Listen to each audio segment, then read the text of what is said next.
1995 further outlined the duties of the study panel. These NSC memos and secret executive orders set the stage for the creation of MJ-12 only 4 years later. Now it gets nasty. Secretary of Defense James Forrestal began to object to the secrecy. He was a very idealistic and religious man who believed that the public should be told. When he began to talk to leaders of the opposition party and leaders of the Congress about the alien problem, he was asked, which is a polite way of saying you're fired, to resign by Truman. He expressed his fears to many people and rightfully believed that he was being watched and that his life was threatened.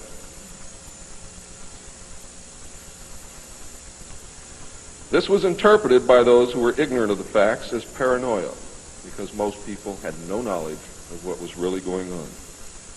Forrestal later was said to have suffered a mental breakdown and was admitted, they say, actually, he was committed to Bethesda Naval Hospital against his will. In fact, it was feared that Forrestal would begin to talk again and he had to be isolated, discredited, and shut up. Sometime in the early morning of May 22nd, 1949, agents of the CIA tied a sheet around his neck, fastened the other end to a fixture in his room, and threw James Forrestal out the window. The sheet tore, and he plummeted to his death, and he became one of the first victims of the cover-up. The live alien that had been taken from the 1949 Roswell crash was called EB. It was short for extraterrestrial biological entity, and all aliens are not called EB. EB had a tendency to lie, and for over a year would give only the desired answers to questions asked. Those questions which would have resulted in an undesirable answer went unanswered. At some point during the second year of captivity, he began to open up, and the information derived from EB was startling, to say the least. And this compilation of his revelations became the foundation of what would later be finished, called the Yellow Book. Photographs were taken of EB, which among others, I and Bill English were to view years later in Grudge 13. Why do they keep the aliens in a Faraday-shielded environment? Because they have a tendency to disappear right through walls. And if you can prevent the transmission of electromagnetic energy, you can stop them from doing it.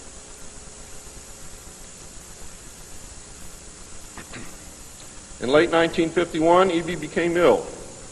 Medical personnel had been unable to determine the cause of EB's illness and had no background from which to draw. EB's system was chlorophyll-based, and he processed food into energy much the same as plants.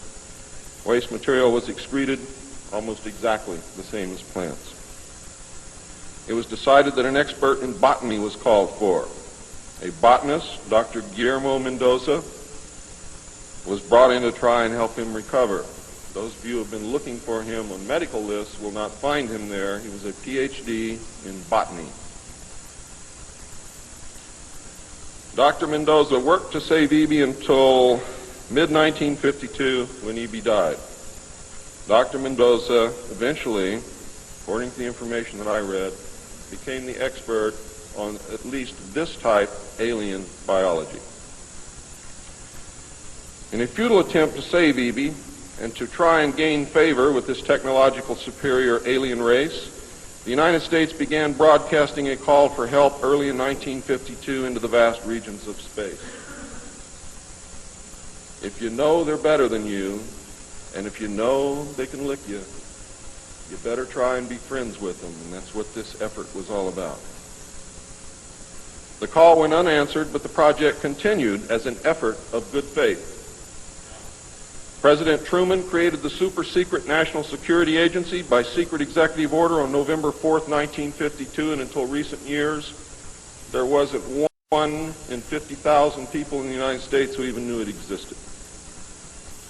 Its primary purpose was to decipher the alien communications and language and establish a dialogue with the aliens.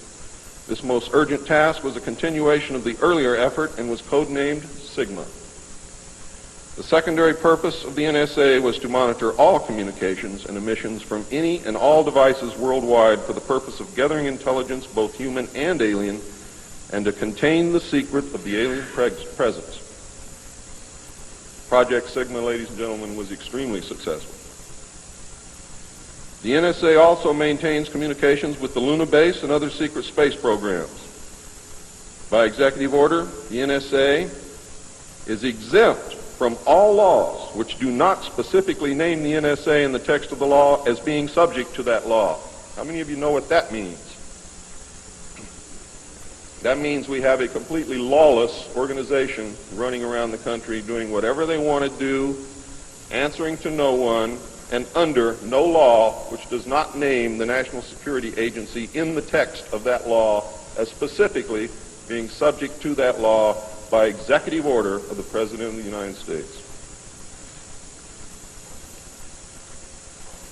That means that if the agency is not spelled out in the text of any and every law passed by the Congress, it is not subject to that or those laws. The NSA now performs many other duties and in fact is the premier agency within the intelligence community. Today, the NSA receives 75% of the monies allotted to the intelligence community. And the old sayings, ladies and gentlemen, where the money goes, therein the power resides, is absolutely true.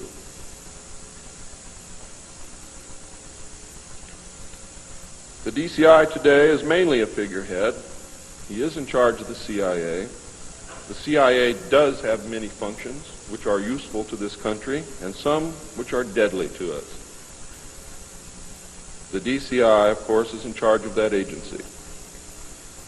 But he is not, as everyone thinks, the head of the intelligence community. That position really and truthfully lies with the director of the National Security Agency. The primary task of the NSA is still alien communications, but now includes other alien projects as well. President Truman had been keeping our allies, including the Soviet Union, informed of the developing alien problem since the Roswell recovery. This had been done in case the aliens turned out to be a threat to the human race and thus the world. Plans were formulated to defend the Earth in case of invasion. These were international plans, which included most of the countries of the world. Great difficulty, however, was encountered in maintaining international secrecy. It was decided that an outside group was necessary to coordinate and control international efforts in order to hide the secret from the normal scrutiny of governments by the press. The result was the formation of a secret society which became known as the Bilderbergers. The headquarters of this group is in Geneva, Switzerland. The Bilderbergers evolved into a secret world government that now controls everything. The United Nations was then, and is now, an international joke.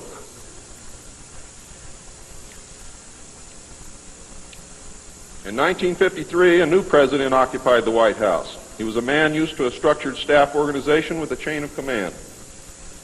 His method was to delegate authority and rule by committee. He made major decisions, but only when his advisors were unable to come to consensus, and when he was in the Army, he was known as the diplomat. He was very good at what he did. He was very good at bringing people together, reaching consensus, and getting people to work for him. His normal method was to read through or listen to several alternatives and then approve one. Those who worked closely with him have stated that his favorite comment was, "Just do whatever it takes." Now here's a man very different from President Truman. He spent a lot of time on the golf course.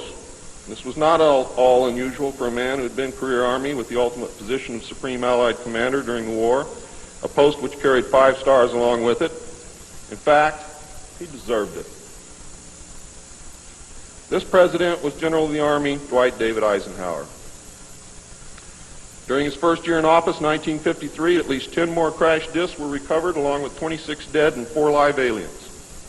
One of the 4 live aliens died within hours of being removed from the craft. The others died approximately 3 or 4 days later.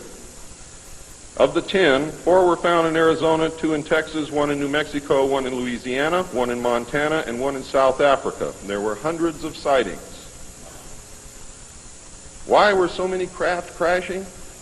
Because the government was scared.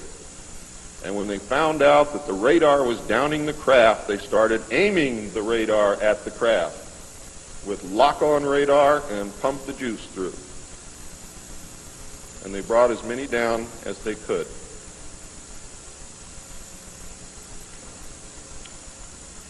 Eisenhower knew that he had to wrestle and beat the alien problem. He knew that he could not do it by revealing the secret to the Congress because, in fact, isn't that the same as telling the public? Early in 1953, the new president turned to his friend and fellow member of the Council on Foreign Relations, Nelson Rockefeller, for help with the alien problem. Eisenhower and Rockefeller began planning the secret structure of alien task supervision, which was to become a reality within 1 year. The idea for MJ-12 was thus born. It was Nelson's uncle Winthrop Aldrich who had been crucial in convincing Eisenhower to even run for president. The whole Rockefeller family, and with them the Rockefeller empire, had solidly backed Eisenhower. Asking Rockefeller for help with the alien problem was to be the biggest mistake Eisenhower ever made for the future of the United States and most probably all of humanity, as you will soon see. What he literally did with this act, ladies and gentlemen, is abdicate the presidency to a secret group. Within 1 week of Eisenhower's election, he had appointed Nelson Rockefeller chairman of a presidential advisory committee on government organization. Rockefeller was responsible for planning the reorganization of the government. New Deal programs went into one single cabinet position called the Department of Health, Education, and Welfare. When the Congress approved the new cabinet position in April of 1953, Nelson was named to the post of Undersecretary to Ovida Culp Hobby. In 1953, also, astronomers discovered large objects in space which were moving toward the Earth, and it was first believed that they were asteroids. However, if you know much about astronomy, you know that you can predict or project backward orbital paths of bodies in space and determine where they come from, what they're doing, where they're going, and what their orbital path really is. Well, this failed to pan out, and the evidence proved that the objects could only be spaceships intelligently guided. Project Sigma intercepted alien communications, and when the objects reached the Earth, they took up a very high orbit around the equator. There were several huge ships, and their actual intent was unknown. Project Sigma and a new Project Plato, through radio communications using the computer binary language, which the aliens understand very well, they're very mathematical minded, was able to arrange a landing that eventually resulted in face-to-face contact with alien beings from another planet.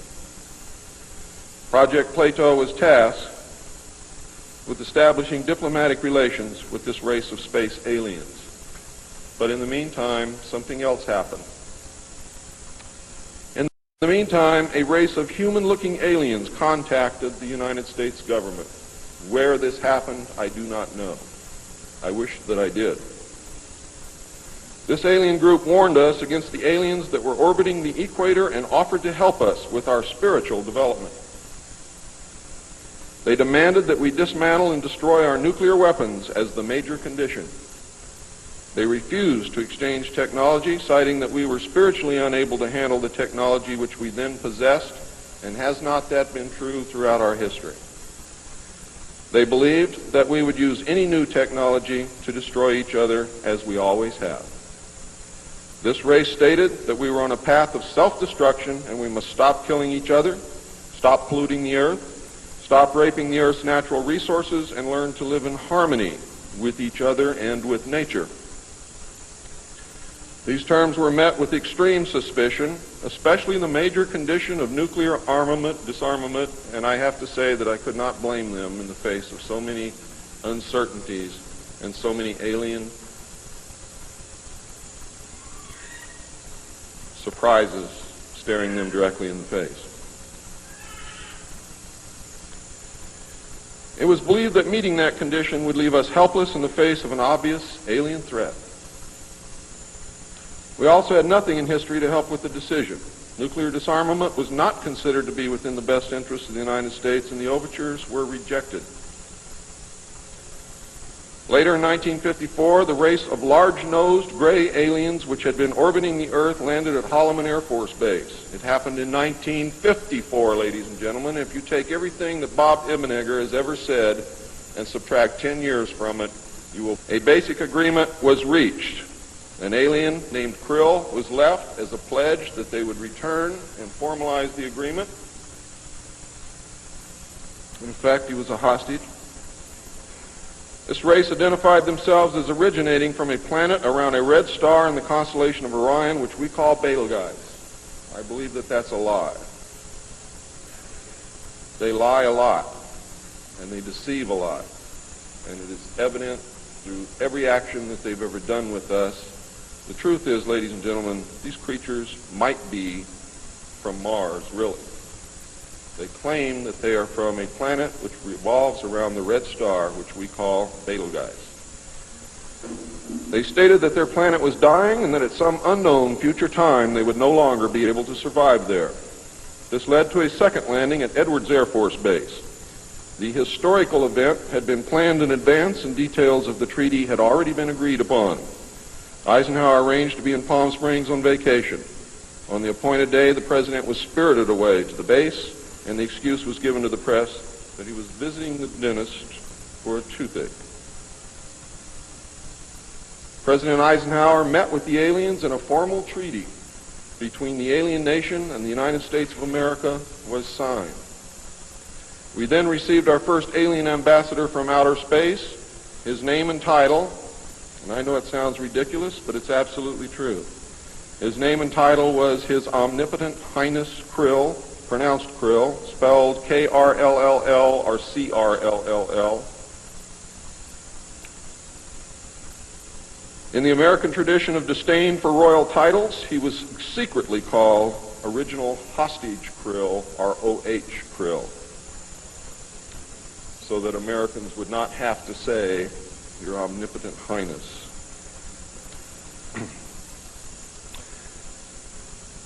You should know that the alien flag is known as the trilateral insignia. It looks like a TP with two circles on either side of the V and one pole running straight down the middle. It is displayed on their craft and worn on their chest on their uniforms. Both of these landings in the second meeting were filmed, and the film exists today. Where it exists, I do not know, but I do know that it exists. The treaty stated, the aliens would not interfere in our affairs, and we would not interfere in theirs. We were particularly interested that they do not interfere with anything that would affect our future, which has been violated. We would keep their presence on Earth a secret. They would furnish us with advanced technology and would help us in our technological development. They would not make any treaty with any other Earth nation. They could abduct humans on a limited and periodic basis for the purpose of medical examination and monitoring of our development, with the stipulation that the humans would not be harmed, would be returned to their point of abduction, that the humans would have no memory of the event, and that the alien nation would furnish MJ-12 with a list of all human contacts and abductees on a regularly scheduled basis. And this is not being done. It was agreed that each nation would receive the ambassador of the other for as long as the treaty remained in force. It was further agreed that the alien nation and the United States would exchange 16 personnel each to the other with the purpose of learning each of the other. The alien guests would remain on Earth, and the human guests would travel to the alien point of origin for a specified period of time, then return, at which point a reverse exchange would be made.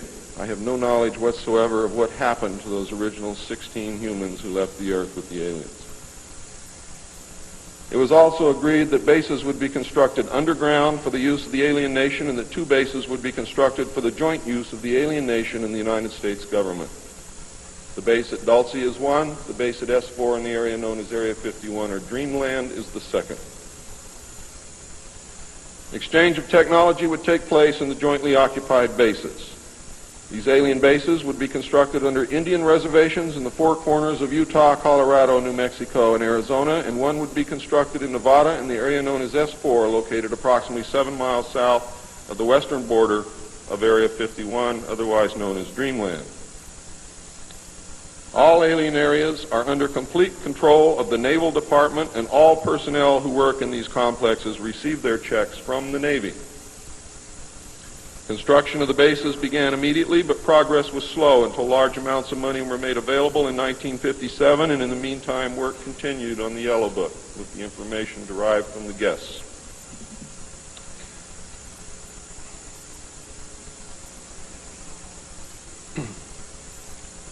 I would like to say at this time that the movie that most of you may have seen, how many of you saw Close Encounters of the Third Kind? That movie was absolutely true.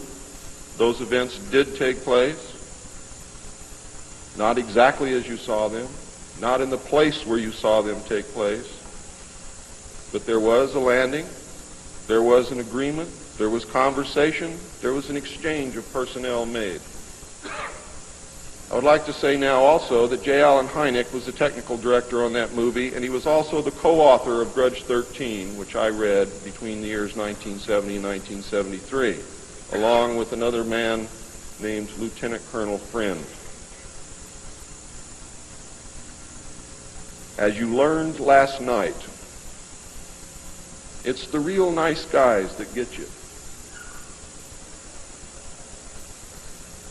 Right, Phil?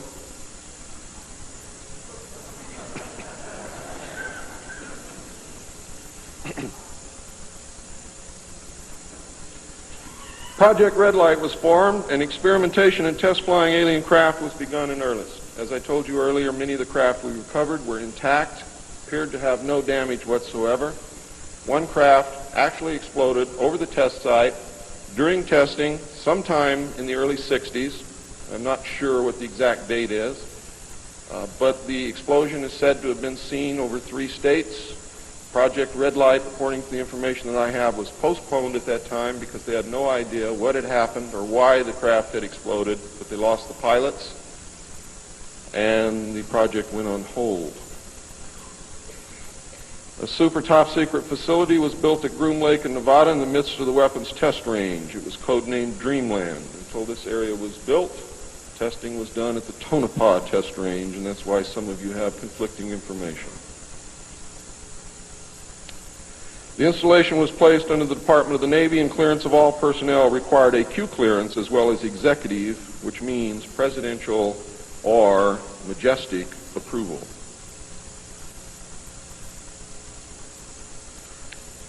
This is ironic due to the fact that the President of the United States does not have clearance to visit the site. How many of you did not know that? The President of the United States cannot enter Area 51. There are very many other areas which he cannot enter also. The alien base and exchange of technology actually took place in an area known as S4. Area S4 was codenamed the Dark Side of the Moon. The Army was tasked to form a super-secret organization to furnish security for all alien task projects.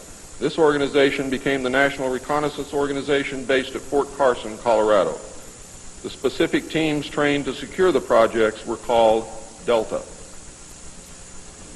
A second project, codenamed Snowbird, was promulgated to explain away any sightings of the red light craft as being Air Force experiments.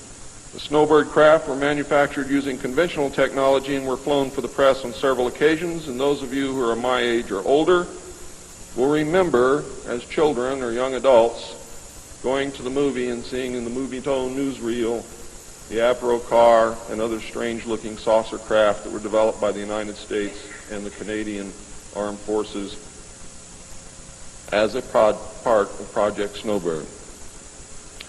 Project Snowbird was also used to debunk legitimate public sightings of alien craft, also called UFOs. Project Snowbird was very successful, and reports from the public declined steadily until recent years. But not just due to Project Snowbird. There was an intense ridicule, denial, and debunking campaign going on since the beginning. People stopped reporting what they saw. A multi-million-dollar secret fund was organized and kept by the military office of the White House. This fund was used to build over 75 deep underground facilities. Presidents who asked were told the fund was used to build deep underground shelters for the president in case of war. Only a few were built for the president. Millions of dollars were funneled through this office to MJ-12 and then out to the contractors, and was used to build top-secret alien bases as well as top-secret dumb or deep underground military bases. I think dumb is very appropriate. And the facilities promulgated by Alternative 2 throughout the nation. President Johnson used this fund to build a movie theater and pave the road on his ranch, and I believe he also used it to fix his shower. He had no idea of its true purpose, but he felt that because it was military money, it was his money. The secret White House underground construction fund was set up in 1957 by President Eisenhower. And you can forget Truman because Eisenhower has done everything that's been done to us, not intentionally, not to hurt us, in the beginning to protect us. The funding was obtained from Congress under the guise of construction and maintenance of secret sites where the president could be taken in case of military attacks, called presidential emergency sites. The sites are literally holes in the ground deep enough to withstand a nuclear blast and are outfitted with state-of-the-art communications equipment. To date, there are more than 75 sites spread around the country that I can account for, which were built using money from this fund. The Atomic Energy Commission has built at least an additional 22 underground sites, again, that I can account for. The location and everything to do with these sites were and are considered and treated as top secret. The money was and is in control of the military office of the White House and was and is laundered through a circuitous web that even the most knowledgeable spy or accountant cannot follow. As of 1980, only a few at the beginning and end of this web knew what the money was for. At the beginning were Representative George Mahan of Texas, the chairman of the House Appropriations Committee and of its Defense Subcommittee, and Representative Robert Sykes of Florida, chairman of the House Appropriations Military Construction Subcommittee. Today, it was rumored that House Speaker Jim Wright controlled the money in Congress and that a power struggle was underway to remove him. We all know what happened there, but I could not substantiate by any source the fact that he was in charge of the money. It is a rumor. At the end of the line were the President, MJ-12, the Director of the Military Office, and a commander at the Washington Navy Shipyard. The money was authorized by the Appropriations Committee, who allocated it to the Department of Defense as a top secret item in the Army construction program. The Army, however, ladies and gentlemen, could not spend it, and in fact did not even know what it was for. Authorization to spend the money was in reality given to the Navy. You'll find out why the Navy has control of all this a little bit later. It will become clear to you. The money was channeled to the Chesapeake Division of the Navy Engineers, who did not know what it was for either. Not even the commanding officer, who was an admiral, knew what the fund was to be used for. Only one man, a Navy commander, who was assigned to the Chesapeake Division, but in reality was responsible only to the military office of the White House, knew of the actual purpose, amount, and ultimate destination of the top secret fund. The total secrecy surrounding the fund that meant that almost every trace of it could be made to disappear by the very few people who controlled it. There has never been, and most probably never will, be an audit of this secret money. Large amounts of this money were transferred from the top secret fund to a location at Palm Beach, Florida that belongs to the Coast Guard called Peanut Island. The island is adjacent to property which was owned by Joseph Kennedy.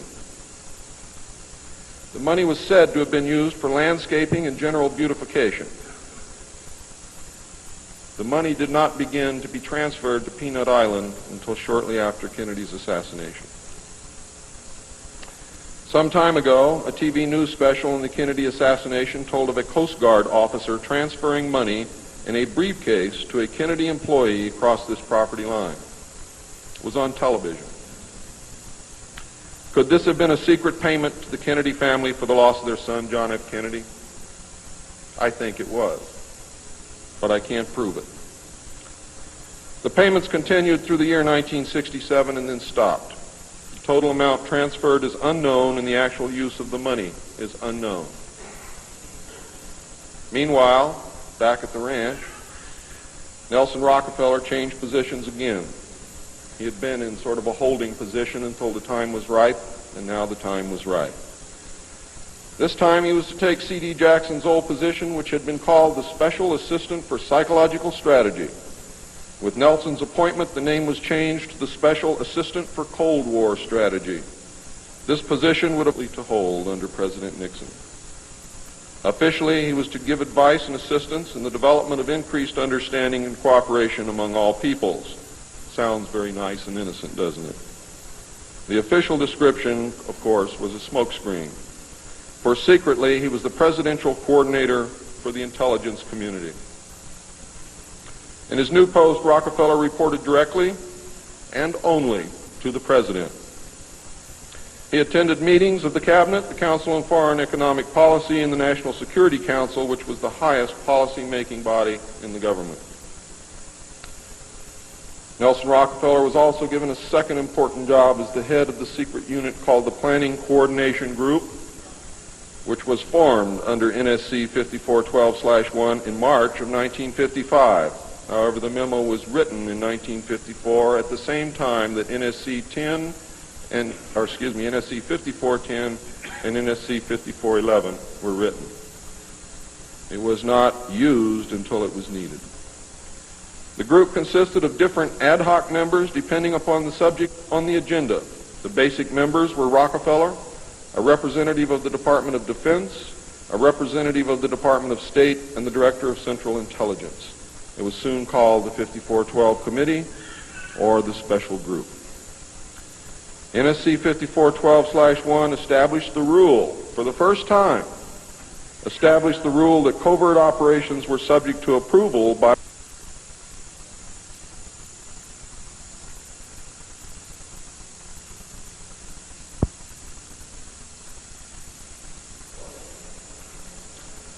secret executive memorandum. NSC 5410, Eisenhower had preceded NSC 5412/1 in 1954 to establish a permanent committee, not ad hoc, to be known as Majority 12, MJ12, to oversee and conduct all covert activities concerned with the alien question. NSC 5412/1 was created to explain the purpose of these meetings when Congress and the press became curious as to why such important and prominent men were meeting on a regular basis. Majority 12 was made up of Nelson Rockefeller, the Director of Central Intelligence Allen Welsh Dulles, the Secretary of State John Foster Dulles, the Secretary of Defense Charles E. Wilson, the Chairman of the Joint Chiefs of Staff Admiral Arthur W. Radford, and that's why the Navy got everything, because the first Chairman of the Joint Chiefs of Staff who served on MJ-12 was Navy. If it had been an Army general, the Army would have had it. The Director of the Federal Bureau of Investigation, J. Edgar Hoover, and that should answer a lot of questions for you, and 6 men from the Executive Committee of the Council on Foreign Relations known as the Wise Men. These men were all members of a secret society of scholars that called themselves the Jason Society. See you smiling, Bill. Thought I didn't know it, didn't you? Fooled you. Are the Jason scholars who recruited their members from the Skull and Bones and the Scroll and Key societies of Harvard and Yale. And that was stated verbatim in Operation Majority. The Wise Men were key members of the Council on Foreign Relations. There were 12 members, including the first 6 from government positions, thus Majority 12. This group was made up over the years of the top officers and directors of the Council on Foreign Relations and later the Trilateral Commission. Gordon Dean, George Bush, and Zbigniew Brzezinski were among them. The most important, however, and influential of the Wise Men who served on MJ-12 were John McCloy, Robert Lovett, Averill Harriman, Charles Bolin, George Kennan, and Dean Acheson. Their policies were to last well into the decade of the 70s, and it is significant that President Eisenhower, as well as the first 6 MJ-12 members from the government, were also members of the Council on Foreign Relations. Thorough researchers will soon discover that not all of the Wise Men attended Harvard or Yale, and not all of them were chosen for Skull and Bones or Scroll and Key membership during their college years. You will be able to quickly clear up this mystery by obtaining the book The Wise Men by Walter Isaacson and Evan Thomas, Simon & Schuster, New York. And under illustration number 9 in the center of the book, you will find the caption, "Lovett with the Yale unit, above far right and on the beach." His initiation into Skull and Bones came at an air base near Dunkirk. I have found that members were chosen on an ongoing basis by invitation based upon merit, post-college, and was not confined to only Harvard or Yale attendees. It also had something to do with how much money your family had, unless you were a military officer. A chosen few were later initiated into the Jason Society. They are all members of the Council on Foreign Relations, and at that time were known as the Eastern Establishment. This should give you a clue to the far-reaching and serious nature of these most secret college societies. The Jason Society is alive and well today, but now includes members of the Trilateral Commission as well. The Trilateralists existed secretly several years before 1973 because I saw the name of the Trilateral Commission in the documents in 1971. The name of the Trilateral Commission was taken from the alien flag known as the Trilateral Insignia. And that should give you some clue as to how much trouble you're in. Majority 12 was to survive right up to the present day. Under Eisenhower and Kennedy, it was erroneously called the 5412 Committee, or more correctly, the Special Group. In the Johnson administration, it became the 303 Committee, named after the room that they met in at the White House when they met at the White House. Because the name 5412 had been compromised in the book The Secret Government. Actually, it was not compromised. It was intentionally leaked to explain the purpose of the meeting of these men so that no one would go looking for NSC 5410 and NSC 5411. And I wish you all luck. I hope that you're able to dig it out.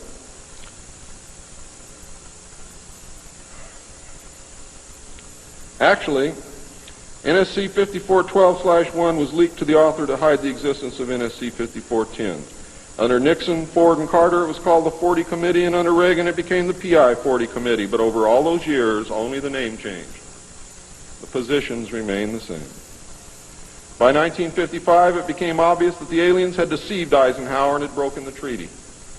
Mutilated humans, yes, mutilated humans, were being found along with mutilated animals, and yes, mutilated animals, and those of you who doubt that this is taking place should leave your job, should leave your home, should do whatever you have to do, and go look for yourself, because it's important that you know it and that you believe it.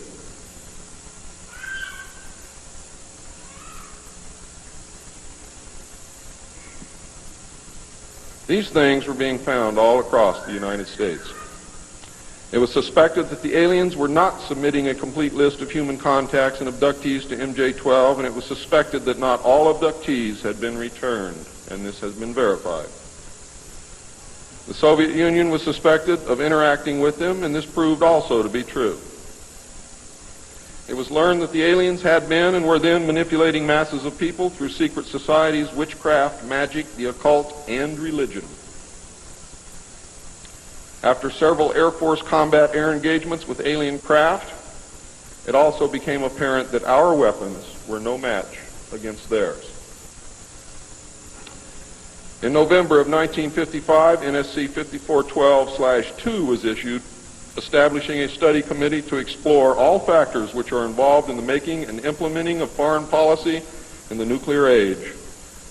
This, again, was only a blanket of snow that covered the real subject of study, which was the alien question. For, in fact, 5412/2 had, as I told you earlier, been written in 1954, when NSC 5410 and 5411 was written, and 5411, by secret executive memorandum, in 1954, the study group was commissioned to examine all the facts, evidence, lies, and deception and discover the truth of the alien question. NSC 54/2 was only a cover that had become necessary when the press began inquiring as to the purpose of regular meetings of such important men. When the press asked Gordon Dean, somewhere near the end of 1954, why they were meeting and what they were studying, Gordon Dean says, "As of yet, we have no direction, but we're working on it." It then became necessary to find a direction and find a reason for these meetings, and that's exactly what they did. The first meetings began in 1954 and were called the Quantico meetings because they met at the Quantico Marine Base. See, one thing I knew, ladies and gentlemen, I know who they are. I know what they were called. All I had to do was find out who belonged to those names. And it's impossible to hold meetings of 36 prominent men secret over such a long period of time. The study actually lasted 3 years, not forever. It was a 3-year study, period. A study group was made up of 35 members of the Council on Foreign Relations secret scholars known as the Jason Society or the Jason Scholars. Dr. Edward Teller was invited to participate. Dr. Zbigniew Brzezinski was the study director for the first 18 months. Dr. Henry Kissinger was chosen as the group study director for the second 18 months, beginning in November of 1955. Nelson Rockefeller was a frequent visitor during the study. I'm going to read you the study group members now. For those of you who know who these people are, you're going to be amazed. Those of you who do not, I advise that you purchase a copy of my text, which will be on sale the minute that I finish my last word.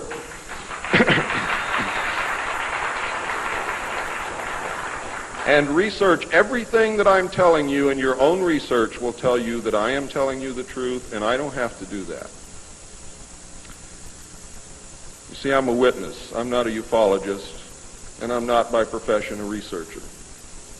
I'm doing this because I want the Constitution put back where it belongs.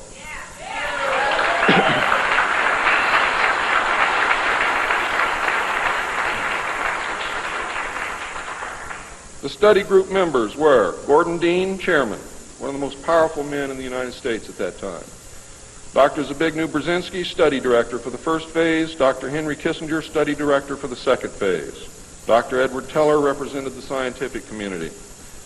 Major General Richard C. Lindsay, Hanson W. Baldwin, Lloyd V. Berkner, Frank C. Nash, Paul H. Nitze, Charles P. Noyes, Frank Pace Jr., James A. Perkins, Don K. Price, David Rockefeller, Oscar M. Rubhausen, Lieutenant General James M. Gavin, Carl P. Haskins, James T. Hill Jr., Joseph E. Johnson, Mervyn J. Kelly, Frank Altschul, Hamilton Fish Armstrong, Major General James McCormick Jr., Robert R. Bowie, McGeorge Bundy,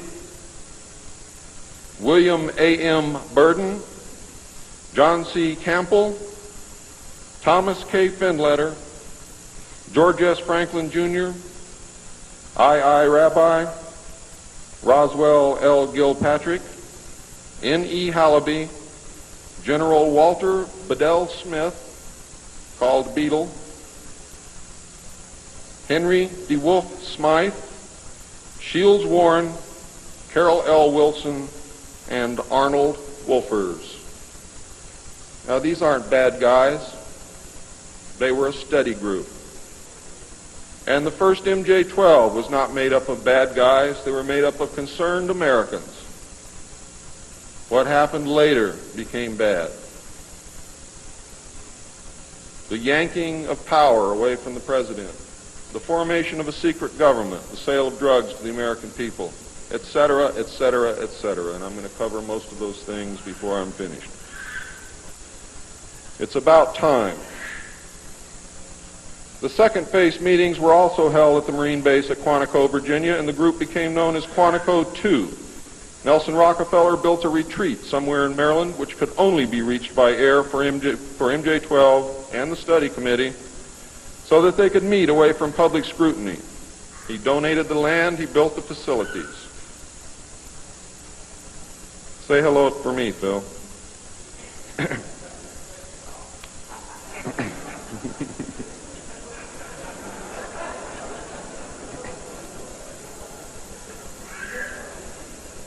So that they could meet away from public scrutiny. The secret meeting place is no recreation library and meeting facilities exist at the location. The study group was publicly closed in the later months of 1956, and Henry Kissinger published what was officially termed the results in 1957 as Nuclear Weapons and Foreign Policy by Henry A. Kissinger, published for the Council on Foreign Relations by Harper and Brothers, New York. In truth, the manuscript had already been 80% written while Kissinger was at Harvard. The study group continued veiled in secrecy. A clue to the seriousness Kissinger attached to the study can be found in statements by his wife and friends. Many of them stated that Henry would leave home early each morning and return late each night without speaking to anyone or responding to anyone.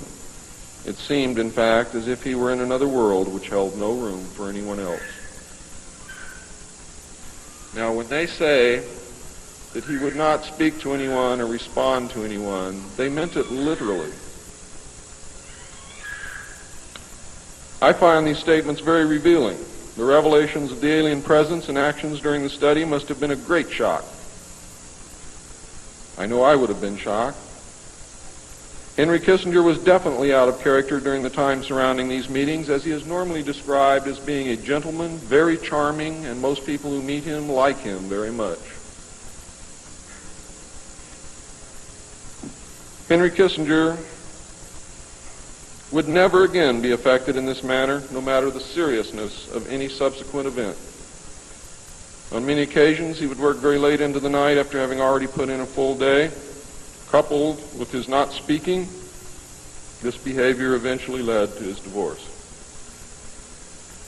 A major finding of the alien study was that the public could not be told, as it was believed that this would most certainly lead to economic collapse of the religious structure, and national panic, which would lead into anarchy.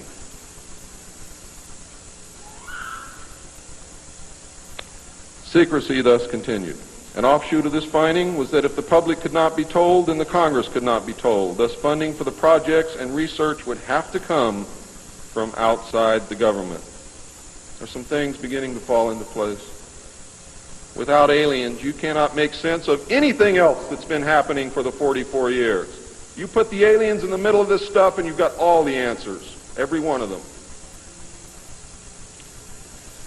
In the meantime, money was to be obtained from the military budget and from CIA confidential non-appropriated funds.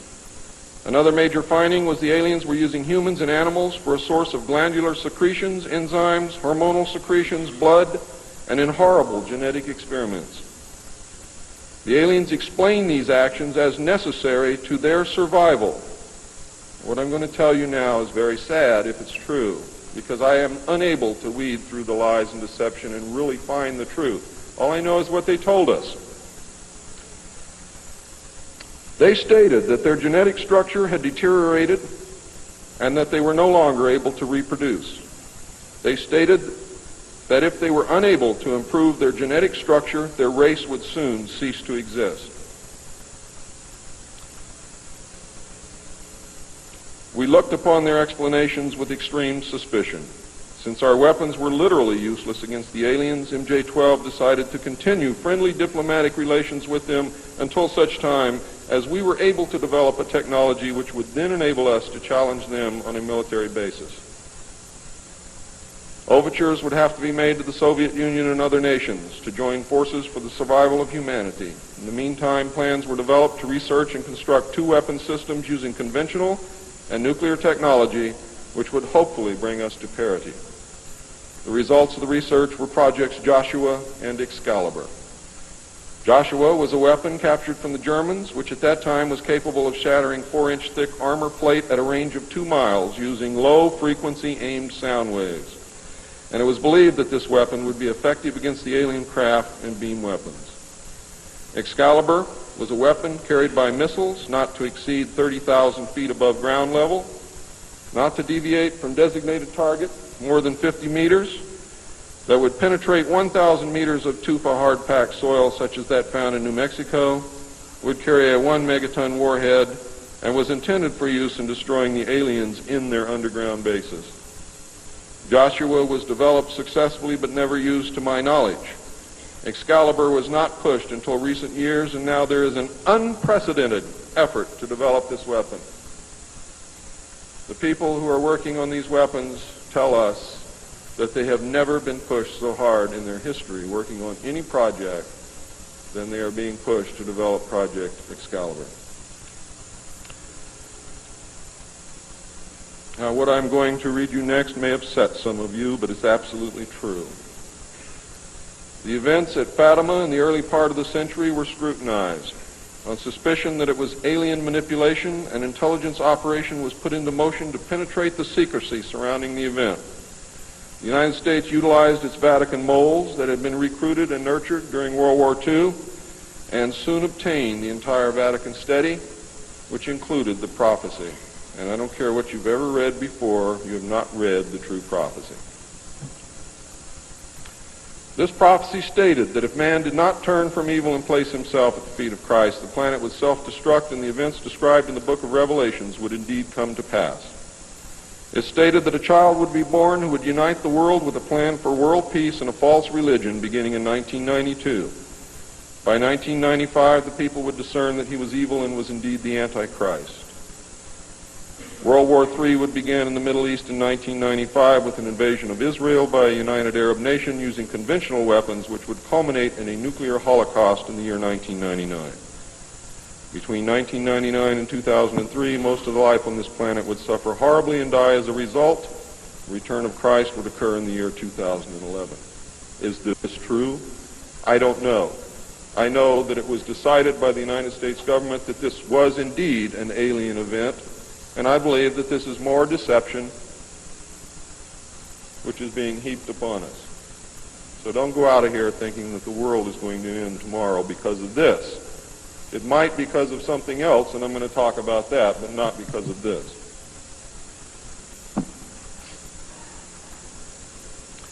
When the aliens were confronted with this finding, they confirmed that it was true.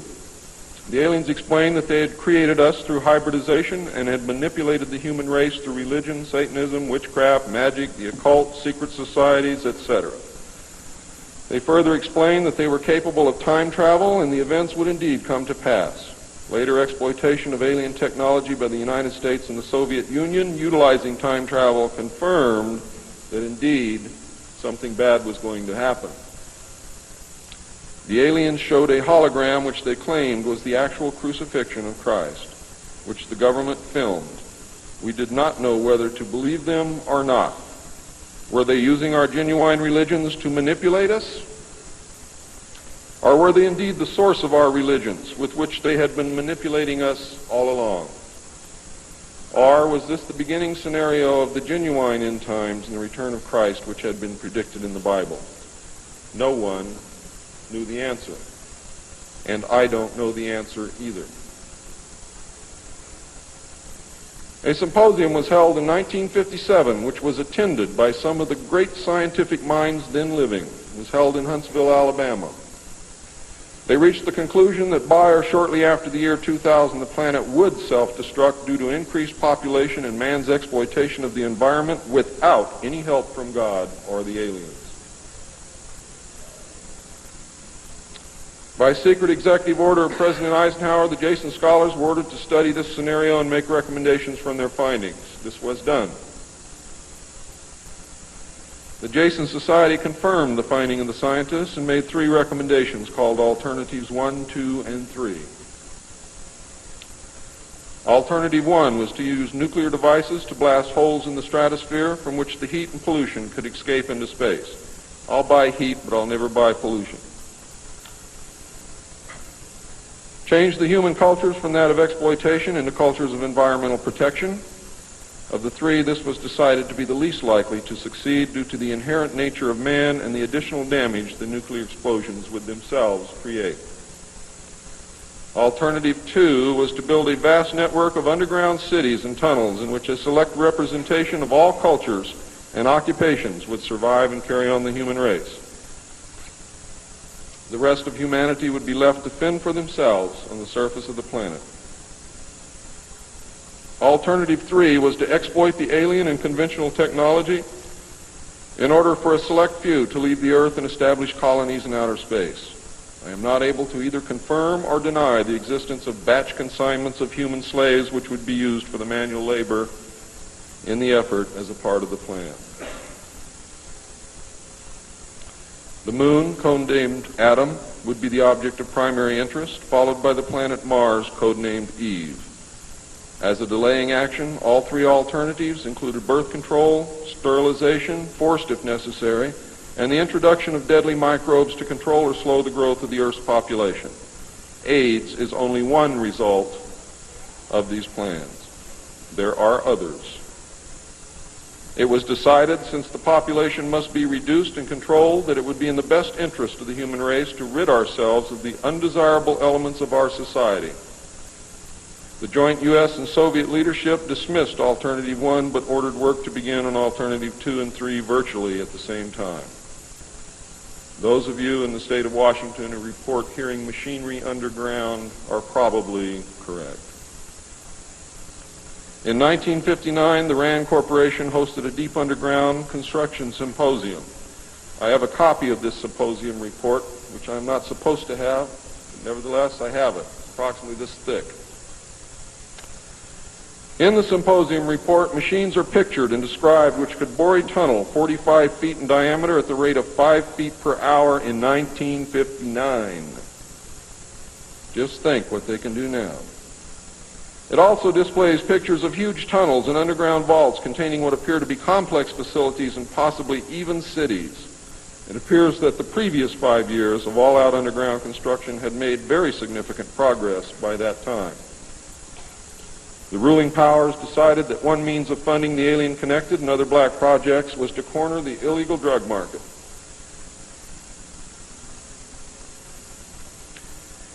A young, ambitious member of the Council on Foreign Relations was approached. His name is George Bush, who at the time was the president and CEO of Zapata Oil based in Texas. Zapata Oil was experimenting with the new technology of offshore drilling. It was correctly thought that the drugs could be shipped from South America to the offshore platforms by fishing boat, where it would then be taken to shore by the normal transportation used for supplies and personnel. By this method, no customs or law enforcement agency would subject the cargo to search. George Bush agreed to help and organize the operation in conjunction with the CIA. The plan worked better than anyone had thought and has since expanded worldwide, and there are now many other methods of bringing the illegal drugs into the country. But it must always be remembered that George Bush began the sale of drugs to our children. Now, if you think I'm crazy, get off your butt and start digging, because you will find out that it's absolutely true. The CIA now controls all the world's illegal drug markets. The official space program was boosted by President Kennedy in his inaugural address when he mandated that the United States put a man on the moon before the end of the decade. Although innocent in its conception, this mandate enabled those in charge to funnel vast amounts of money into black projects and conceal the real space program from the American people. A similar program in the Soviet Union served the same purpose. In fact, a joint alien United States and Soviet Union base already existed on the moon at the very moment Kennedy spoke the words. On May 22, 1962, a space probe landed on Mars and confirmed the existence of an environment which could support life. Not long afterward, the construction of a colony on the planet Mars began in earnest. Today, there is a colony which exists on the planet Mars. It is a United States-Russian alien facility.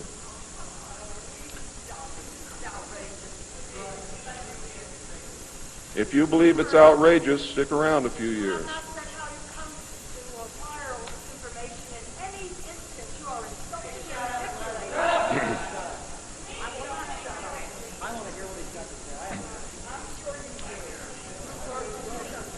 This is very disturbing information, and I don't expect anyone to believe it. I don't expect one of you to believe what I'm telling you. And I knew that when I came here. I'm not one of you. I'm not a ufologist. I'm not a researcher. I have an obligation to inform the public, and once that's done, I've done my job. From then on, it's up to you, not me.